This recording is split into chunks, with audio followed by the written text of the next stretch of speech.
Welcome to LBB.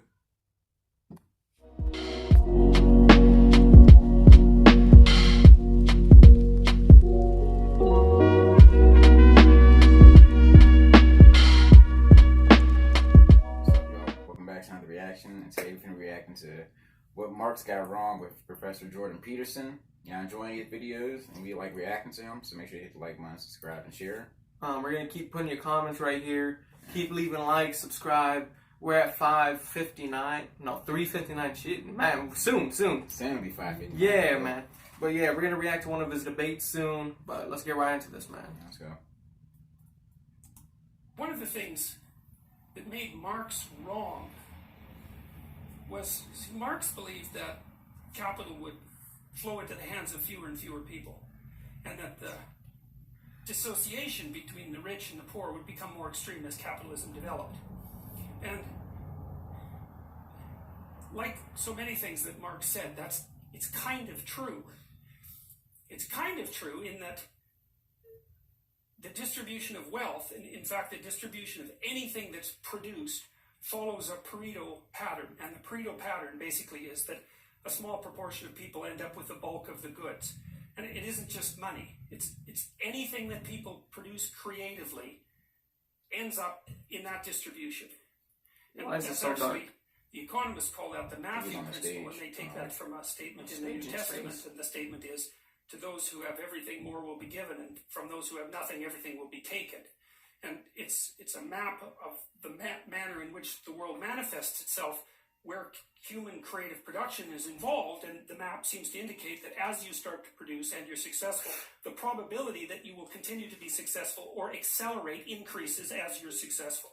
And He looks like Batman in the alleyway, bro. He's like, Batman.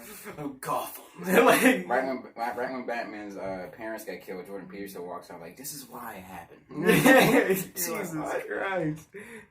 that you will continue to be successful or accelerate increases as you're successful. And as you fail, the probability that you will fail starts to accelerate. So your progress through life looks like this or like this, something like that.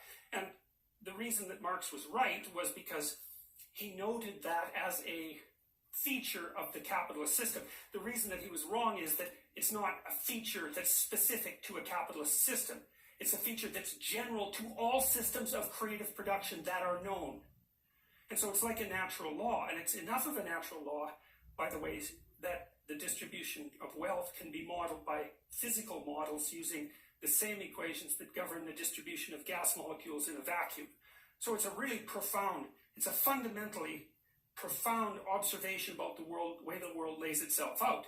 And it's problematic because if resources accrue unfairly to a small minority of people, and there's a natural law-like element to that has to be dealt with from a social perspective, because if the inequality becomes too extreme, then the whole system will destabilize. And so you can have an intelligent discussion about how to mitigate the effects of the transfer of creative production into the hands of a small number of people. Now, the other reason, however, having said that, the other reason that Marx was wrong, there's a number of them. One is that even though creative products end up in the hands of a small number of people, it's not the same people consistently across time. It's the same proportion of people. And that's not the same thing. You know, like, imagine that there's water going down a drain, and you say, well, look at the spiral. It's permanent. You think, well, the spiral's permanent, but the water molecules aren't. They're moving through it. And it's the same in some sense with the Pareto distribution, is that there's a 1%, and there's always a 1%, but it's not the same people. The stability of it differs from culture to culture, but there's a lot of movement in the upper 1%, a tremendous amount of movement. And one of the reasons for that movement is that things get large, and then they get too large, and then they collapse. And so, in 2008, when the politicians said, too big to fail, they got something truly backwards, as far as I can tell, and that was, it was a reverse, the statement was reversed. It should have been, so big it had to fail.